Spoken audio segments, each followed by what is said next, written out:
Aleluya. Bueno, como ya vieron en la promoción, los que vieron la promoción en nuestras páginas ministeriales de la iglesia, hoy vamos a comenzar una serie que le titulamos Una iglesia sana.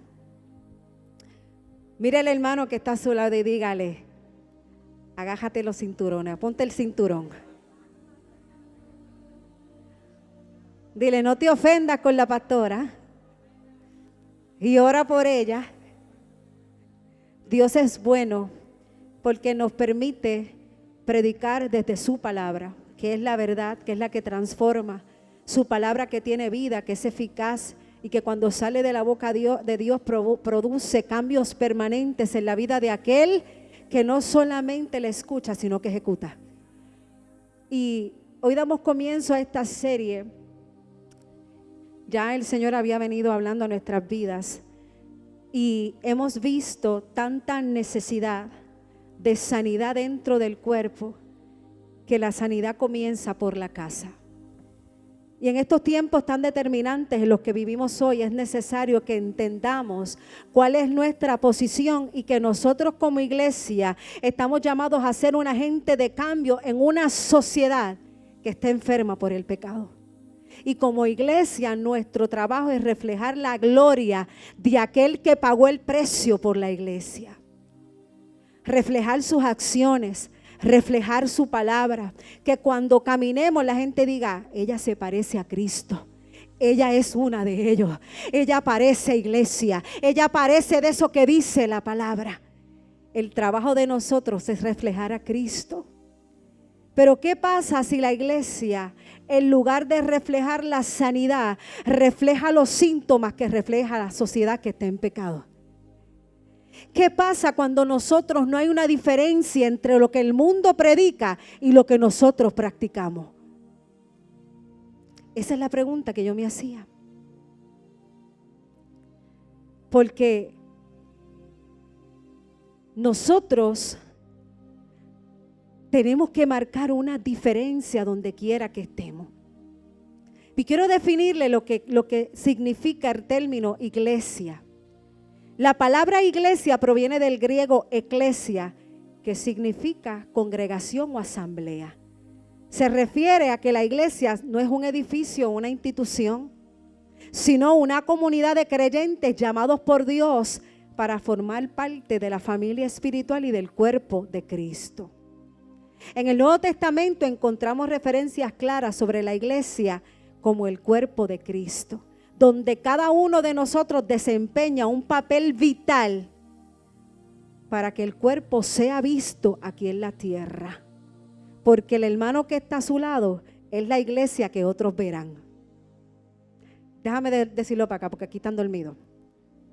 El hermano que está a su lado es la iglesia que otros van a ver afuera, porque la iglesia no es un edificio.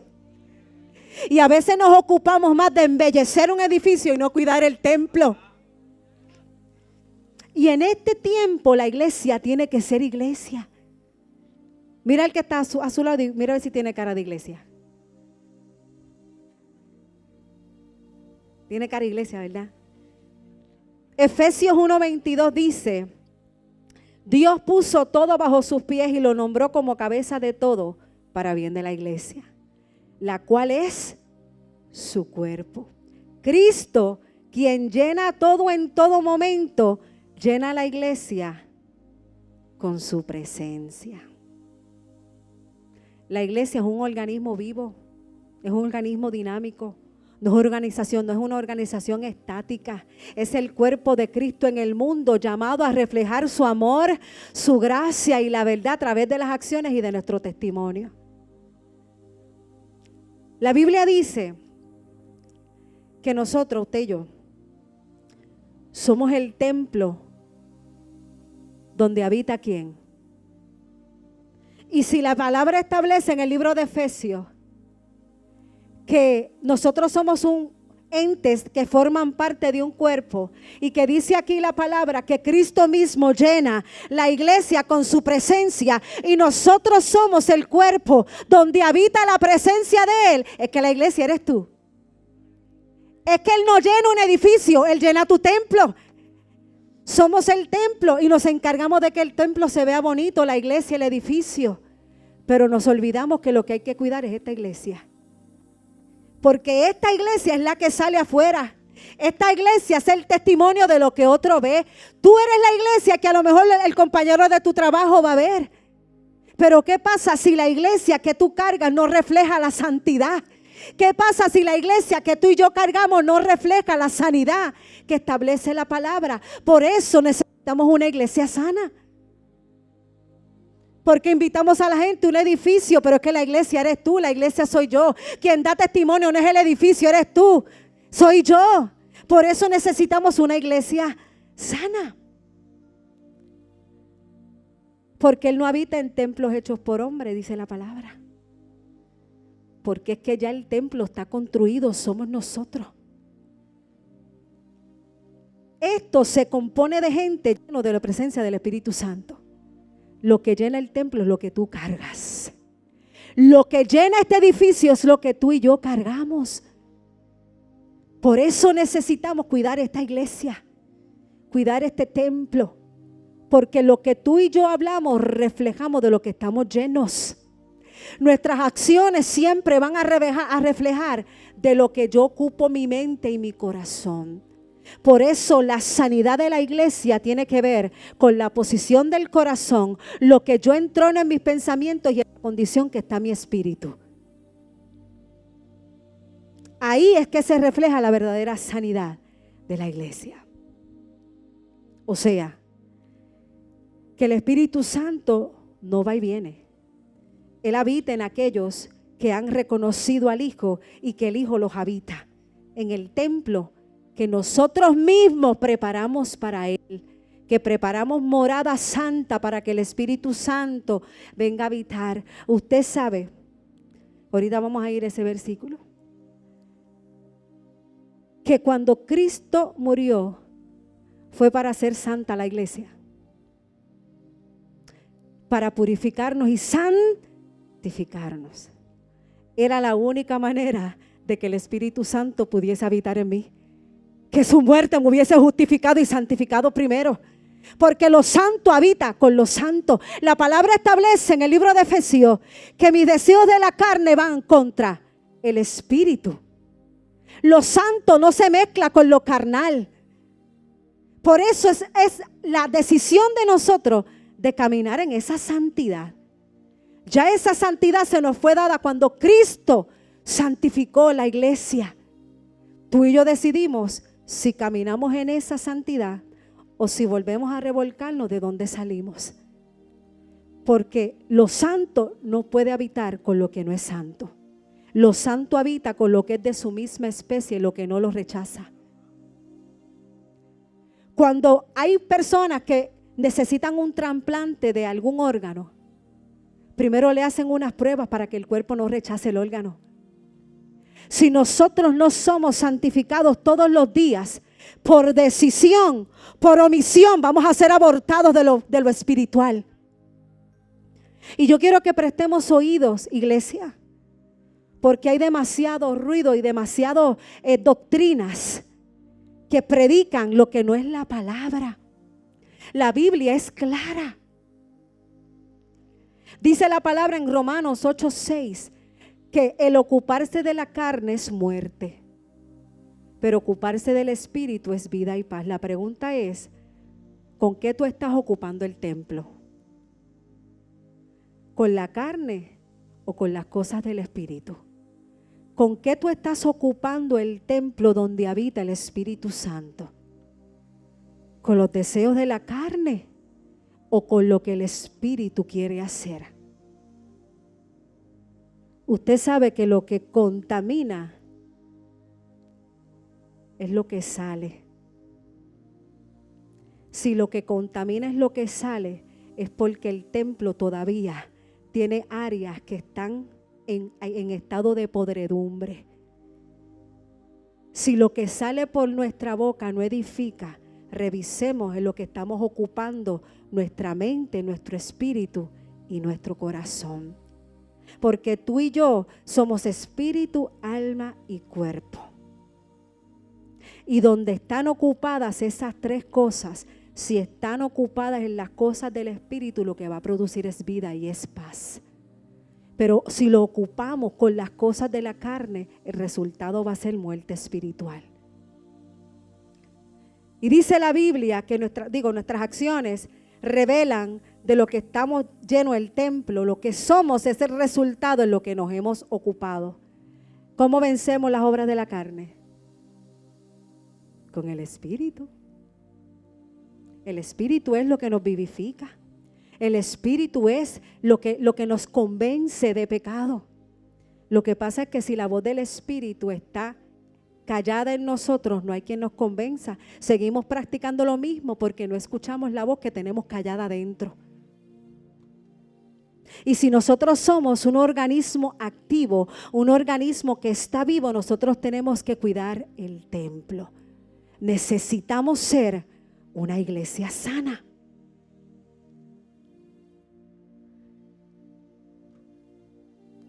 Yo estaba leyendo este versículo. Dios no habita donde hay pecado. Y a veces nos ocupamos, todo el que está aquí tiene que estar en santidad porque esta es la iglesia. Dios no habita donde hay pecado. Mira lo que dice la Biblia en Isaías 59, 1 al 2. Bien pueden ver que la mano del Señor no está impedida para salvar, ni sus oídos se han agravado para no oír. Son las iniquidades de ustedes las que han creado una división entre ustedes y su Dios. Son sus pecados los que le han llevado a volverle la espalda para no escucharlo. Isaías 59, 1 al 2. Y estas son las omisiones por las cuales fallamos. Que nos da lo mismo ocupar el templo en las cosas del Espíritu. Por eso hoy, a nivel universal, a nivel general, tenemos una iglesia muy pasiva y muy cómoda, que se conforman nada más con una prédica del domingo y si acaso los que vienen los miércoles, pero la palabra la tienen en una mesita en la casa, en el Salmo 91, como si la palabra fuera a salir así y se fuera a meter así. Dios no funciona de esa manera. Dios está buscando una iglesia que se purifique. Dios está buscando una iglesia que se santifique. Dios está buscando una iglesia que camine en la verdad. Dios está buscando una iglesia que camine en integridad. Dios está buscando a aquellos que, como decía el pastor el domingo, son los que han permanecido clamando. Quien no clama no recibe. Quien no clama no oye, porque la Biblia dice, claman los justos y Jehová responde. No escucha respuesta porque no clamas. Porque nos hemos olvidado que Dios no es sordo y que Dios responde. Pero no queremos ocupar el tiempo en lo que es importante, que es cuidar el templo, llenarnos de su palabra. Como dice mi mentora, el que come Biblia no come cuento. Y el que se come el rollo no hay quien lo engañe.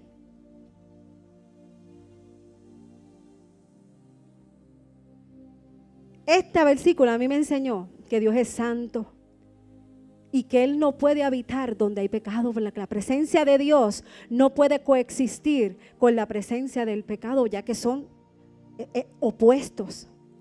Y esto nos muestra la importancia de vivir una vida justa, apartada del pecado, para poder experimentar la presencia de Dios en todo su esplendor. Dios nos ama incondicionalmente, pero es nuestra responsabilidad buscar la pureza y la santidad para tener una vida de intimidad con Él. La iglesia, decimos siempre, la iglesia es un hospital. Y ciertamente, el mismo Jesús le estaba diciendo a los fariseos que conocían mucho la ley, decía, mira, los sanos no tienen necesidad de médico, son los que están enfermos. Pero la pregunta que yo le hago es, si usted va a un hospital porque usted tiene síntomas de una enfermedad, ¿usted va al hospital para quedarse enfermo? Si usted va a un hospital porque usted tiene un diagnóstico, usted va a ir para que le digan que usted se va a morir. Usted va a un hospital porque usted sabe que ahí está el médico que lo va a sanar. Usted va a un hospital porque usted sabe que usted tiene unos síntomas que solamente ese médico los puede tratar. Lo que pasa es que nos acostumbramos al hospital porque es más fácil quedarme enfermo que tomar la decisión de decir, ¿sabes qué? Dios, yo te creo, tú hablaste, si yo voy a caminar en pos de lo que tú dijiste. Sí, la iglesia es un hospital y aquí entra todo el que esté enfermo. Pero hay algo que sucede cuando tú entras a una zona de avivamiento. Hay algo que pasa cuando tú entras a una zona donde hay presencia, donde hay dos o más reunidos que cargan al Espíritu Santo. Hay algo que provoca en la atmósfera que si tú llegaste enfermo, tú sanas en el nombre de Jesús. El hospital tiene diferentes áreas. Hay algunos que están en la sala de espera. Hay otros que están allá que le están tomando los vitales. Hay otros que ya lo admitieron en el cuarto. Hay otros que están en sala de operaciones. Hay otros que están en estado de coma. Pero yo te aseguro a ti que si yo entro a un hospital es porque yo sé que ahí hay alguien que me puede sanar. No podemos seguir siendo una iglesia enferma. Porque es que tú y yo es la iglesia que todo el mundo ve. Y si todo el mundo ve la iglesia quejándose, que le damos más escenario a la enfermedad que a la sanidad, que le damos escenario más al diablo que al Dios que lo venció, la iglesia va a decir, pues si así es la iglesia yo no voy a ir. Si la iglesia siempre se está quejando de lo que no tiene, de lo que le falta. Si la iglesia es una iglesia negativa, que todo ve un poquito malo y ya se acabó el mundo. Si la iglesia está en chisme, en murmuración, si la iglesia está en depresión, entonces, ¿qué le estamos mostrando al mundo? Porque de eso está harto la gente de afuera. Nosotros estamos llamados a hacer una diferencia, pero usted y yo tenemos que ser una iglesia sana. Y fíjate que no estoy diciendo una iglesia perfecta, porque eso jamás lo vamos a encontrar. Yo no sé si usted ha visto gente de que, no, yo me fui de aquella iglesia porque, no, aquella pastora es muy ruda. No, yo me fui de esa iglesia porque es que la iglesia donde yo iba lo hacían de esa manera, pero aquí no lo hacen aquí. Mira, honey, el problema no es la iglesia, el problema eres tú. Que vas de iglesia en iglesia dejando el mismo problema porque no te has ocupado de sanar tu templo. No te has ocupado a renunciar al rechazo. No te has ocupado a sanar las heridas desde tu niñez. No te has ocupado de sanarte tú, porque si tú no te sanas, tú eres un foco de infección para otro.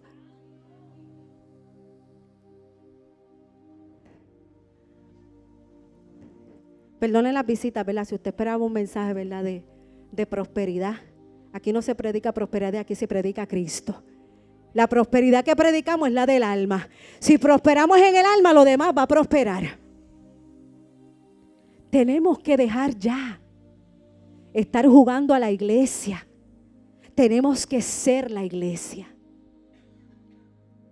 Tenemos que ya dejar de estar exponiendo y exhibiendo la enfermedad cuando nosotros le servimos a un Dios que sana. Mire, no es que no vaya al médico. Yo voy a los médicos. Si los médicos me dan una instrucción, yo la sigo. Pero por encima del médico hay un Dios que todo lo puede. Y que lo que es imposible para el hombre, para Él es posible. Y que cuando yo veo que el panorama está un poquito dudoso, yo digo, lo que es imposible para el hombre, para ti es posible. Porque cualquier diagnóstico, cualquier escenario de enfermedad es el escenario perfecto para que Dios haga un milagro. Necesitamos una iglesia sana. Entonces, la iglesia que Él viene a buscar no es la estructura ni el edificio. Él viene por ti y viene por mí, que somos los que componemos la iglesia. La novia somos tú y yo. la que Él viene a buscar. Y la Biblia establece en Efesios 5, 26 y 27, por favor busque ese versículo. Efesios 5, 26 y 27. Cuando lo tenga me dice amén.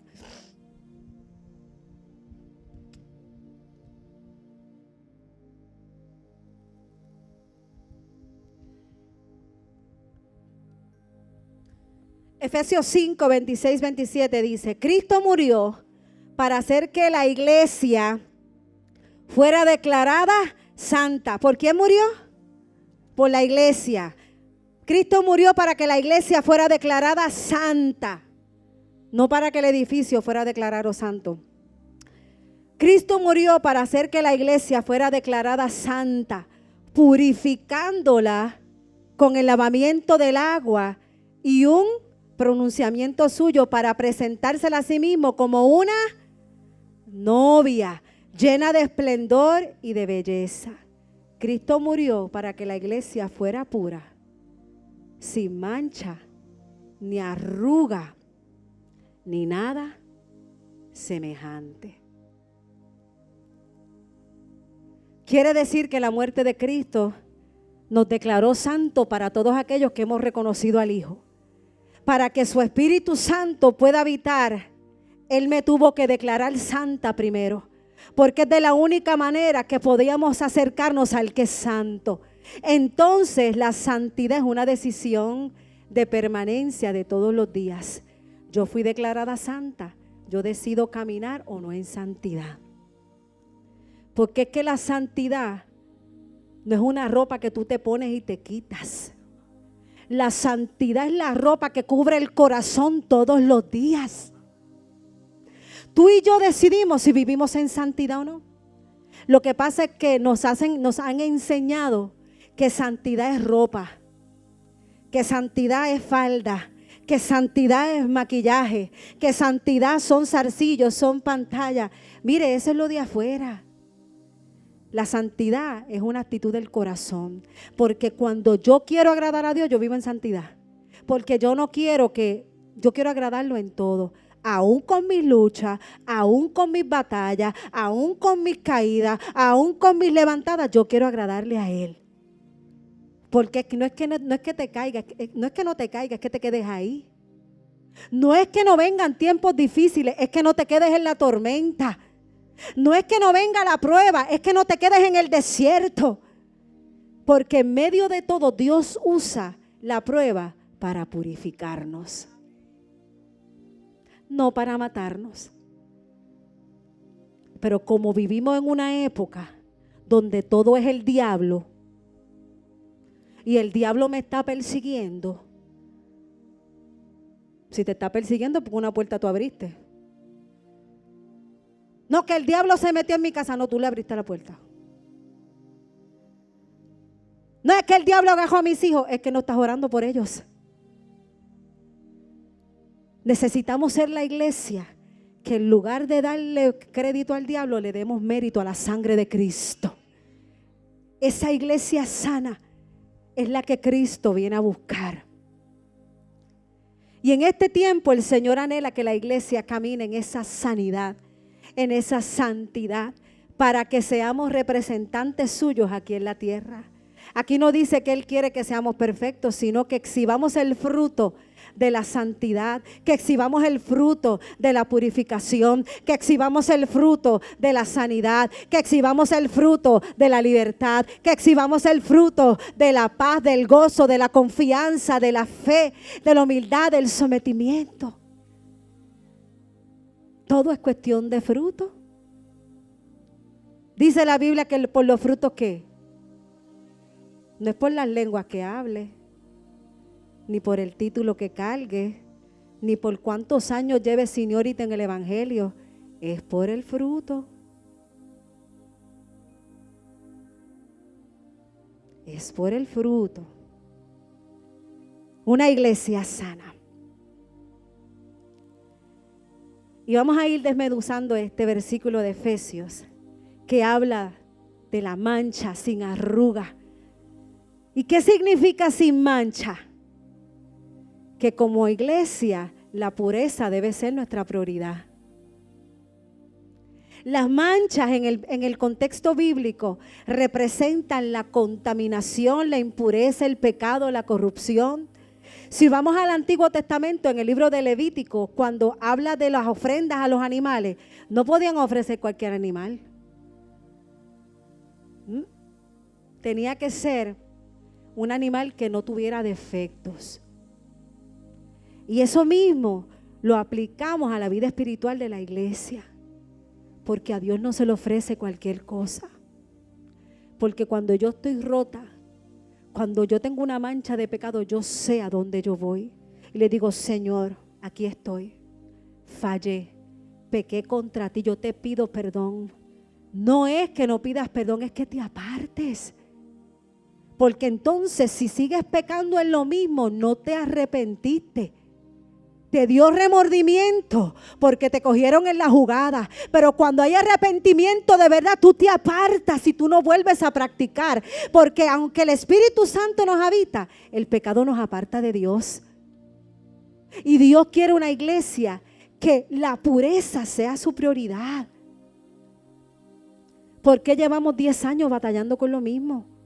Peleando con el mismo pecado, porque no nos apartamos, porque no tomamos la decisión de salir de ahí, porque no nos determinamos a hacer una iglesia pura, porque no nos determinamos a hacer una iglesia sin mancha. Y seguimos diciendo, no, cuando Dios quiera voy a dejar ese vicio. Y va a llegar el día en que Cristo venga por su iglesia y por no dejar lo que hace rato Dios nos está pidiendo que dejemos, nos vamos a quedar. No, yo lo perdono cuando Dios quiera y Dios quiere que perdone ya. Eso es una mancha en el corazón. Y la gente sigue viendo una iglesia llena de raíces de amargura. Gente que no se perdona, gente que no se ama. Hoy venimos y levantamos las manos y Señor, yo te amo, pero no toleras al hermanito que está a tu lado. Y no puedes perdonar a tu hermano, a tu papá, a tu mamá, a tu primo. Es tiempo de ser esa iglesia pura, sin mancha, sin arruga, porque el tiempo se acorta. El tiempo se acorta. Y nosotros tenemos que venir a cuentas con Dios como iglesia. Gente con ofensas por año, con falta de perdón, con asuntos sin resolver en el alma. Necesitamos, mire, a veces es más fácil estar estrujado que coger la ropa y plancharla porque se pasa trabajo. Así mismo es una arruga en el corazón y una mancha en el corazón. Y hay cosas que no se ven, pero usted sabe que Dios pesa el corazón, Dios todo lo ve. Dejemos ya de ser una iglesia de apariencia. Porque la apariencia, el verdadero yo va a salir cuando venga la situación de presión. Cuando viene ahí a apretar las tuercas va a salir el verdadero yo. Cuando Cristo caminó aquí en la tierra, ¿vivió de apariencia? No. Y la Biblia dice que nosotros tenemos que imitarlo a Él, imitar sus obras. Necesitamos ser esa iglesia. Y no podemos seguir esperando. Es que ese me dice que Cristo viene. Mira cuánto ha pasado. Y si Cristo viene, ahora mismo estamos aquí, Él viene por su iglesia. Realmente somos la novia que Él viene a buscar. La iglesia sin mancha, sin arruga. Al cielo no se va enemistado. Al cielo no se va con falta de perdón. Por más títulos que tengamos, no vamos a ir. Al cielo no se va con vicio. No. Mira, el cielo está listo. La que no está lista es la novia para subir. Necesitamos que nos sacudan para que entendamos. Mire, hay capítulos que hay que cerrar. El que se fue ya. Deja eso en el pasado. No vamos a poder avanzar hacia el frente mientras sigamos mirando al que se fue, al que me dejó, al que me hirió. Pastora, es que usted no sabe. Mire, yo no sé. A lo mejor yo no sé lo que tú estás pasando, pero yo no te hablo por testimonio de otros, yo te hablo por mi testimonio. Que el día que yo perdoné fue el día que yo avancé. El día que yo decidí perdonar fue el día que yo abrí la cárcel, donde yo tenía mucha gente metida en el corazón. Yo no sé por qué me he detenido ahí. Necesitamos sanar, iglesia. Porque si nosotros queremos sanar la gente que está afuera, nosotros somos los primeros que tenemos que sanar.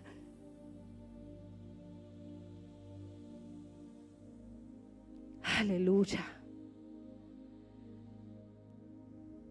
La sangre de Jesucristo los limpia de todo pecado, dice Primera de Juan 1:7. El pecado es la mancha del alma humana. Desde la caída en el Edén, toda la humanidad quedó manchada por la transgresión. Dice que porque cuantos pecaron fueron ¿qué? Destituidos. Pero vino uno que abrió el camino y trajo reconciliación con nosotros y el cielo. Y el Padre una vez pagó el precio. No hay que volverlo a pagar. Una vez Él lo pagó. Purificados por el lavamiento del agua. ¿Usted sabe qué tipifica el agua? Por la palabra. Es la que nos limpia. Pero es que la purificación te toca a ti, me toca a mí. Porque es que todo se lo dejamos a Dios. ¿Y cuándo nosotros vamos a coger responsabilidad de nuestras acciones? Porque Cristo no fue el que pecó. Somos nosotros. Y si nosotros rompimos algo, nos toca a nosotros reparar lo que rompimos. Él con la sangre nos lava, con su perdón nos justifica, pero las consecuencias nos toca a nosotros. El hecho de que vengamos a Cristo no nos libra de las consecuencias. Hay unas consecuencias que nosotros tenemos que vivir. Lo que pasa es que a veces somos tan religiosos. No, yo vine al Señor y mire, yo honro a los matrimonios que en algún momento hubo un problema de adulterio, de infidelidad y se quedaron ahí. Quien fue infiel le toca reparar. Dios nos da la herramienta, pero te toca a ti reparar lo que tú rompiste. Y a veces pensamos que metiendo las cosas debajo de la alfombra no vamos a sufrir las consecuencias de nuestras decisiones. Pero cuando levantes la alfombra, eso sigue ahí. Y siempre nos va a decir, te levantas la alfombra, sé lo tuyo. Levanta la alfombra, tienes que perdonar. Levanta la alfombra, tienes que soltar eso que tienes en el corazón. Eso está ahí. Hasta que no nos determinemos a dejar que la purificación de la palabra haga la obra en nuestro corazón. ¿Qué significa sin arruga? Cuando somos maduros espiritualmente. La palabra arruga en Efesios 5:27 no la podemos tomar de manera literal o estética.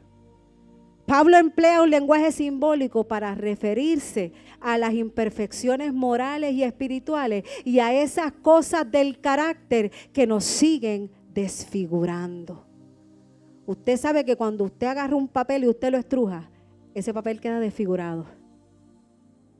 Cuando usted agarra una ropa y la pone así, en el cesto del ¿cómo se llama eso? En el hamper, en el cesto del laundry. Cuando usted lo vuelve a sacar, a mí me da ganas de botarle al zafacón porque ni plancharla quiero. Porque ni la secadora puede hacer ese trabajo. Pues así mismo, son las cosas que van deformando el carácter. Y las arrugas, a diferencia de las manchas, no aluden tanto al pecado que se ve, sino a la inmadurez de los defectos no corregidos y a hábitos espirituales deformados, que no se alinean a la imagen de Cristo en nosotros. Una iglesia con arrugas, y cuando hablo de iglesia estoy hablando de nosotros, que somos la iglesia. porque yo no estoy hablando a este edificio. Este edificio está lleno de gente que componen el cuerpo de Cristo. Por tanto, me estoy hablando yo misma y estoy hablando al cuerpo de Cristo que está en este edificio. Una iglesia con arrugas es aquella que, aunque puede tener apariencia de piedad, aún no ha sido moldeada porque no se deja formar ni discipular. Podemos tener entusiasmo, pero carecemos de estabilidad. Podemos tener dones, pero no hay fruto. Podemos hablar de fe, pero somos una iglesia emocional, dominada por nuestras emociones, que al primer sonido de guerra ya estamos asustados y se nos olvida que con nosotros está el varón de guerra, aquel que no ha perdido ni una batalla, aquel que no miente. Mire, Dios no miente. La suma de su palabra es su verdad. Pero a veces nos enfocamos más en los vientos de guerra que aquel que va conmigo en medio de la guerra. Necesitamos ser una iglesia no emocional, porque usted sabe que nos podemos emocionar con un buen mensaje, pero si el mensaje no te transforma, estás recibiendo una información más que la metemos en un cajón y ahí se queda. Porque lamentablemente estamos en una época y en una era donde la iglesia no conoce la palabra. Por eso cuando vienen los vientitos y cuando viene el procesito, nos salimos porque no aguantamos las temperaturas del fuego. Cuando dice que si yo paso por el fuego, yo no temo porque aún ni la ropa me voy a oler a quemado. Y si paso por las aguas, yo estoy tranquilo porque no me voy a ahogar. Porque aún en medio del horno, ese es el cuarto hombre que se mete conmigo en el horno de fuego. Y no es que no, el proceso no nos mueva. Hay cosas que vienen a sacudir. Pero íbamos a seguir llorando 10 años por lo mismo. 20 años llorando por lo mismo. Y seguimos guardando peso en la espalda, que ya llega el punto que estamos como la mujer encorvada, con tanto peso que estamos mirando, mira así, mirando el suelo cuando podemos mirar la promesa, mirando hacia abajo cuando mi ayuda viene, mi socorro viene de Jehová, no del suelo. Alzaré mis ojos a los montes, pero ¿cómo vas a alzar los ojos si tienes tanto peso que no puedes mirar hacia arriba? Necesitamos sanar, iglesia. Una iglesia, mira, la madurez espiritual no se mide por cuánto se manifiestan los dones, sino por cuánto se refleje Cristo en cada actitud, en cada decisión y en cada cosa que hagamos. Podemos saber mucho y no saber nada. Podemos ser muy inteligentes y no tener sabiduría. Por eso la madurez no se mide por cuánto sabe, sino por cuánta corrección puedes aguantar. Una iglesia es sana, es madura, refleja la madurez en cómo piensa, en cómo habla, cómo actúa. La madurez es un reflejo de la condición del alma. La madurez es un reflejo de mi línea de pensamiento y de la posición de mi corazón. Cuando nacemos de nuevo pasamos por el proceso de formación, ¿verdad? Y crecimiento. Hay mamás que lactan, ¿verdad? Sus bebés. Y los bebés siguen creciendo y llega un momento en que empiezan a gatear. Y ya empiezan a caminar. Ya empiezan a hacer cosas solitos. Siguen dependiendo un poquito, pero ya van haciendo cosas solitos sin necesidad de depender tanto de la mamá. Lo que pasa es que en este tiempo muchos tienen apariencia de adulto, pero seguimos en la fase de lactancia. La iglesia necesita madurar. Necesitamos ya dejar de ser niños para entonces convertirnos en adultos espirituales. Necesitamos madurar, iglesia. Necesitamos, pero no damos. Queremos bendición, pero no bendecimos. Quieren que les sirvan, pero no sirven. Quieren gloria, pero no aguantan un proceso. Queremos ministerio, pero queremos estar bien cómodos, porque la comodidad es el enemigo del avance y de la manifestación plena de Dios. Quien se acomoda, se estanca. Queremos ver a Dios obrar, pero vivimos llenos de excusas. Nos ofende la corrección, la tomamos personal y no para crecimiento y formación. Una iglesia sana camina en madurez. Dime cómo piensas y revelamos nuestro nivel de madurez. Usted quiere escuchar, usted quiere saber cuán madura es una persona, escuche lo que habla.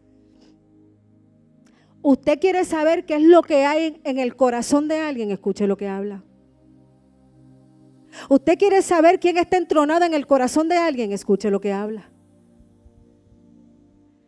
Y a veces la iglesia adopta un lenguaje que no hay distinción entre la iglesia y el sistema de afuera.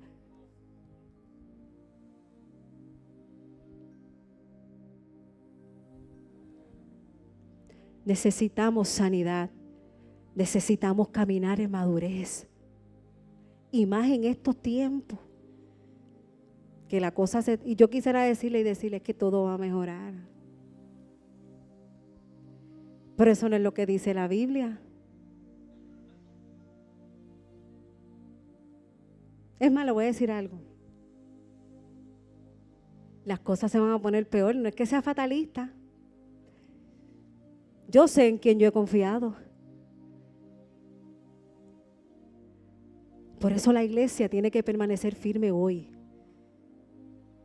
Porque mientras los vientos soplen afuera, nosotros estamos resguardados bajo la cobertura del Dios Altísimo, morando bajo la sombra de un Dios omnipotente. Dice 1 Corintios 14:20, hermanos, no seáis niños en el modo de pensar, sino sed niños en la malicia, pero maduros en el modo de pensar. Una iglesia sin arruga, usted sabe qué es el fruto del quebrantamiento. Las arrugas espirituales se eliminan en el proceso de quebrantamiento y en la formación del carácter. Usted sabe por qué Dios permite las circunstancias, las pruebas, las confrontaciones, no para condenarnos, sino para, paralizar y planchar aquello que aún nos deforma, aquello que está deformado. Para eso viene la prueba, para eso viene el hornito de fuego, para eso viene el confrontamiento, para ir alisando esas áreas que todavía están arrugadas. Y ese es el trato continuo del Espíritu Santo para que aprendamos a depender, a obedecer, para que aprendamos mansedumbre, humildad, integridad, discernimiento. Y el Dios de toda gracia, que nos llamó a su gloria eterna en Jesucristo, dice que después que hayáis padecido un poco de tiempo, o sea, que el padecimiento es necesario. Pero dice que por un poco de tiempo, lo que pasa es que nosotros lo alargamos. Y después que hayamos padecido un poco, Él mismo os perfeccione, afirme, fortalezca y establezca. Mire, Cristo no va a presentar una iglesia mediocre, ni débil, ni dividida, sino una iglesia que haya sido formada a su imagen, madura en la unidad, firme en su verdad y transformada por su amor. El propósito del ministerio es llevarnos a la medida de Cristo. Santa y sin mancha. La posición y la práctica. Porque cuando Pablo establece aquí santa y sin mancha, está declarando una verdad doble. La que ya somos en Cristo y lo que estamos llamados a hacer día tras día. Santidad posicional es la obra de Cristo completada en nosotros. Por la fe en el sacrificio de Jesús, la iglesia ya ha sido apartada y declarada justa y santificada. No por obras ni por méritos propios, sino por la sangre del Cordero. Y esa santidad posicional nos permite acercarnos confiadamente al Padre. Y la santidad práctica es la obra continua del Espíritu Santo en nuestra vida. Porque aunque seamos santos en nuestra posición, aún estamos siendo transformados en nuestra condición.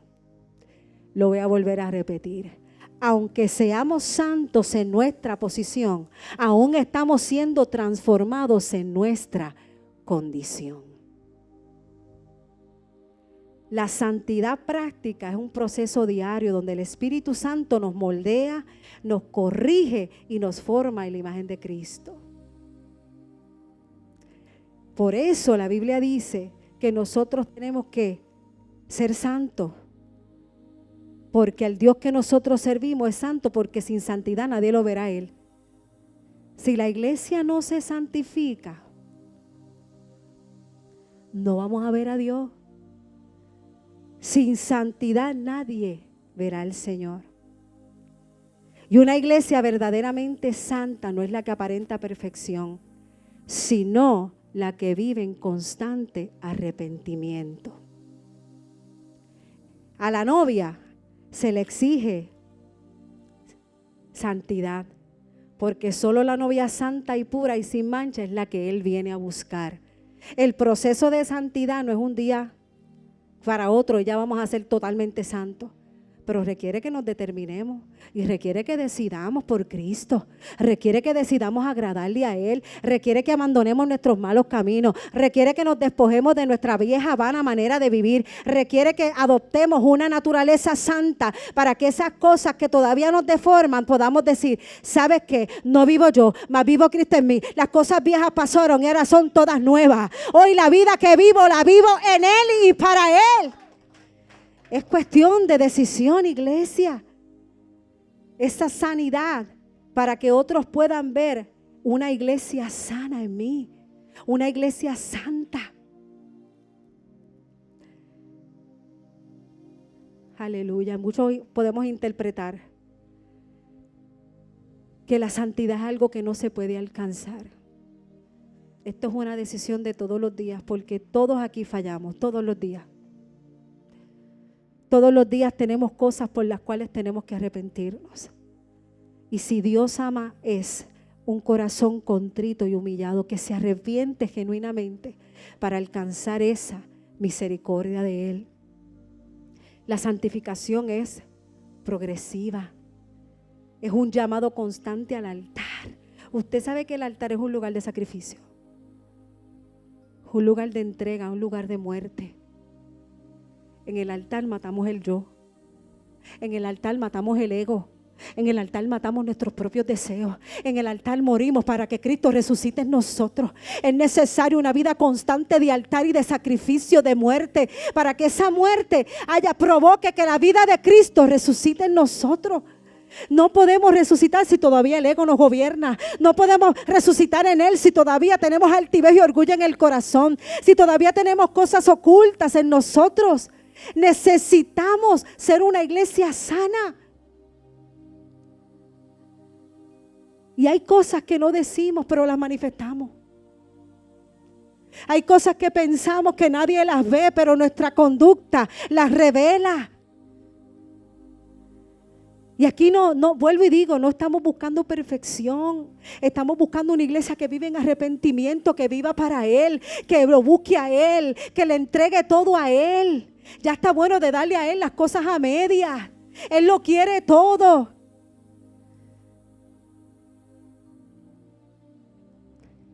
Él lo quiere todo. Y a veces estamos llenos de excusas.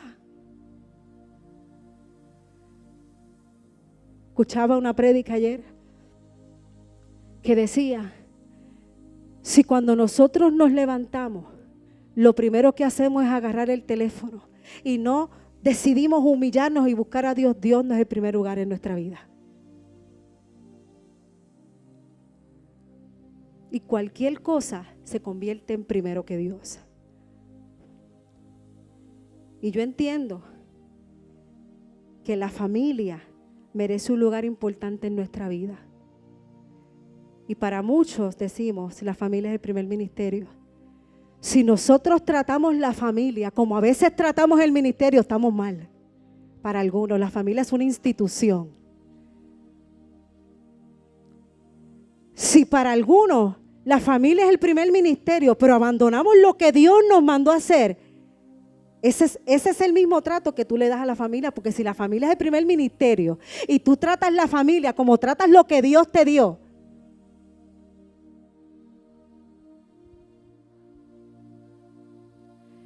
necesitamos ese proceso de preparación, de renuncia constante. No se trata de solo abandonar, necesitamos apartarnos.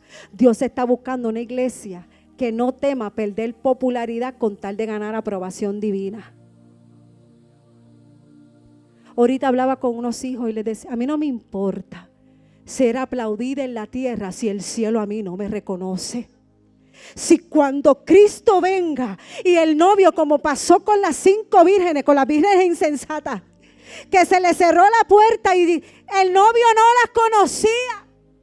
No me interesa ganar popularidad aquí en la tierra si el cielo a mí no me conoce. Mi mayor audiencia se llama el cielo. Mi mayor aplauso es que Cristo reconozca que estoy haciendo lo que Él me llamó a hacer. La popularidad en la tierra, eso es efímero. Hoy te aman, mañana te odian. Hoy te aplauden, mañana te abuchean, porque la tierra es así. Todo lo que es en la tierra, mire, eso es efímero, es pasajero. Pero cuando conquistamos esa audiencia en el cielo, que tú sabes que estás haciendo la voluntad de Dios, y allí se para Él en su trono. Esa es mi hija y yo tengo complacencia en ella. Ese es mi hijo y yo me complazco de lo que yo hago.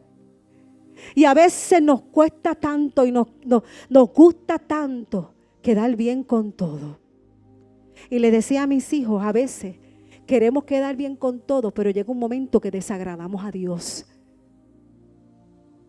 Y le decía ahorita a la pastora Elsa, yo prefiero caer mal por decir una verdad que callármela por miedo al que dirán. Yo guardo un testimonio. La opinión de la gente no es que no me importe, pero yo prefiero guardar un testimonio que prestar atención a una opinión. Porque el testimonio me lo da Dios. La opinión es lo que la gente piensa.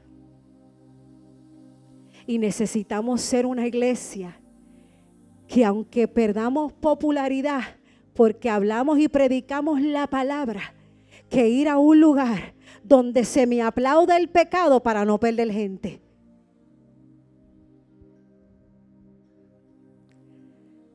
Porque hay verdades que no se predican del altar porque tienen miedo que se vacíe la iglesia. Yo voy a seguir predicando a Cristo aunque me quede con el pastor. Le predico a él, oro por él, se ve en descanso él, después él predica, yo lo escucho, él me pone la mano, yo me caigo, me levanto. No me interesa tener demasiado y no tener gente transformada. ¿De qué nos vale tener una iglesia de miles y que cuando Cristo venga esos miles se queden porque no hubo transformación en el corazón? Necesitamos despertar. A la novia se le exige fidelidad. El novio espera que respondamos fieles a él. No hay espacio para la infidelidad espiritual, pero nuestra falta de sanidad nos va a llevar a adulterar. Por eso Santiago 4:4 llama adúlteros a quienes quieren amar a Dios y al mundo al mismo tiempo. Cristo no busca una iglesia dividida entre dos amores. Cristo no busca una iglesia dividida entre dos amores. No podemos estar con Dios y con el diablo al mismo tiempo. No podemos amar a Dios y querer amar al mundo y hacer las cosas del mundo. Porque dice la Biblia que aunque yo estoy en este mundo, yo no pertenezco a este mundo. Debe haber una diferencia entre el mundo y yo. Debe haber una diferencia en que yo soy luz y yo alumbro la tiniebla, no que la tiniebla me oscurezca a mí. No hay coherencia, Magali. Necesitamos ser coherentes con lo que predicamos. Y necesitamos dejar de ser una iglesia pasiva y cómoda, que le dejamos todo a Dios cuando la novia tiene que prepararse. Y la preparación de la novia no es pasiva porque implica limpieza, implica consagración, implica obediencia, implica perseverancia, tiempo que no es lo que nos gusta. Queremos echar la ropa en la lavadora ahí y si la ropa tiene una mancha le echamos 20 productos, pero mire, no tomamos el tiempo de pasar trabajo. Queremos todo rapidito. Las vírgenes prudentes, ellas tenían el aceite, pero tenían reserva. La reserva me revela que aunque ellas tenían aceite, ellas siguieron una relación activa con el Espíritu Santo. Por eso tenían la reserva. Entonces las otras querían del aceite que no pagaron en intimidad. El aceite no se presta, el aceite se gesta en la intimidad. Si tú quieres del aceite que yo tengo, tú tienes que pagar el precio que yo pago. Aquí cada uno tiene una unción diferente. No, pero es que como yo quiero fluir como la pastora, yo quiero lo que la pastora. Pero usted quiere lo que yo tengo, usted tiene que pasar por todo lo que yo pasé. Para tener legalidad de hablar de lo que yo hablo. Yo no hablo porque me contaron una historia de hadas. Yo hablo del testimonio que Dios me ha permitido tener para hoy tener legalidad para predicar la palabra del Señor. Yo no puedo pedir aceite prestado, yo tengo que gestarlo en la intimidad. Y la parábola de las 10 vírgenes enseña que no basta tener apariencia de estar esperando a Cristo. Hace falta el aceite, que es el símbolo del Espíritu Santo. Las vírgenes prudentes no solo tenían lámpara, tenían reserva. Necesitamos una iglesia llena, que esté llena. ¿De qué está lleno tu templo hoy? ¿Qué ve otro de tu llenura? ¿Ven a Cristo o ven tu ego? ¿Ven a Cristo o qué están viendo? ¿De qué tú estás lleno? Porque de lo que yo tengo te doy. Yo no puedo darte si yo no estoy llena. Y nos hemos convertido en una iglesia llena de actividades, llena de eventos, pero con falta de presencia. Necesitamos una iglesia llena. Necesitamos una iglesia que conozca al Espíritu Santo. Necesitamos que la iglesia entienda que el Espíritu Santo no es un vientito, no es un fueguito, es una persona que te habita. En Él está el poder, en Él está la unción. Por Él y para Él. Pero preferimos el fueguito, preferimos la palomita a pagar el precio de conocerlo. Yo lo puedo tener y no conocerlo.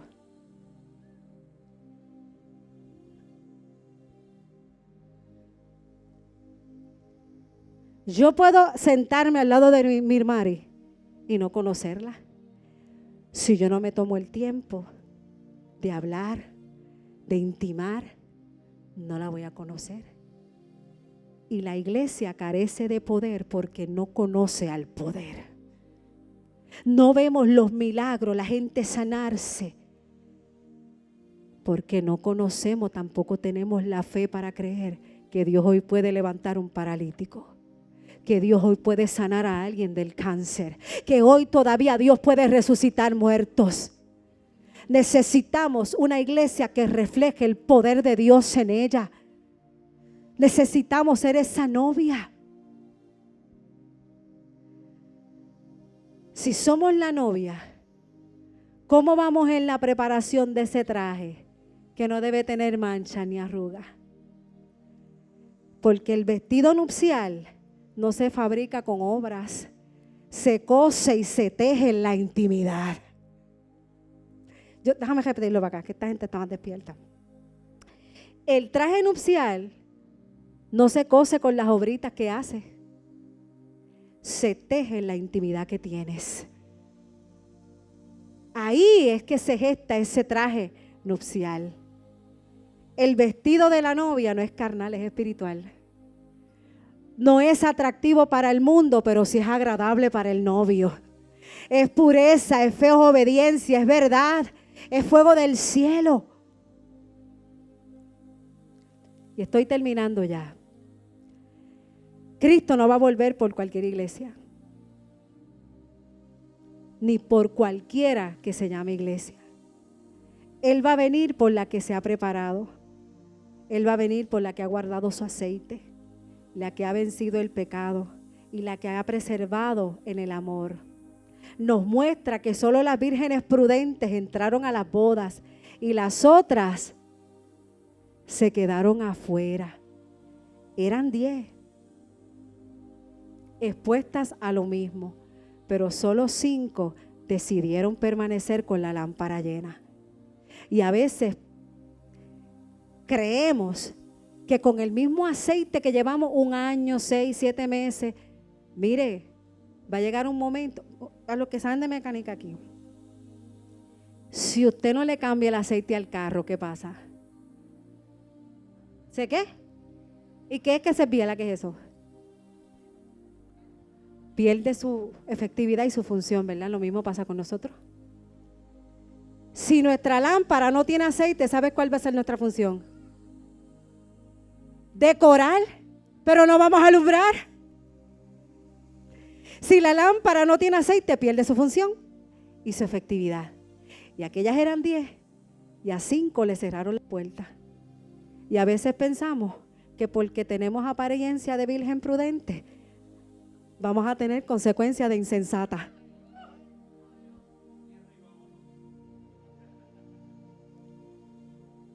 Y el avivamiento en esta iglesia va a comenzar cuando nosotros empecemos a ser confrontados por la palabra. Queremos avivamiento y brincamos y no es por lo que brinque, porque los demonios también brincan. El avivamiento va a empezar cuando venga el arrepentimiento. Cuando realmente nos quebrantemos en la presencia del Señor y vengamos al altar a gemir porque ese avivamiento llegue a esta iglesia. Y Dios ha comenzado un avivamiento poderoso. Pero yo no quiero un poquito, yo quiero más. Por eso, cada vez que alguien se para aquí,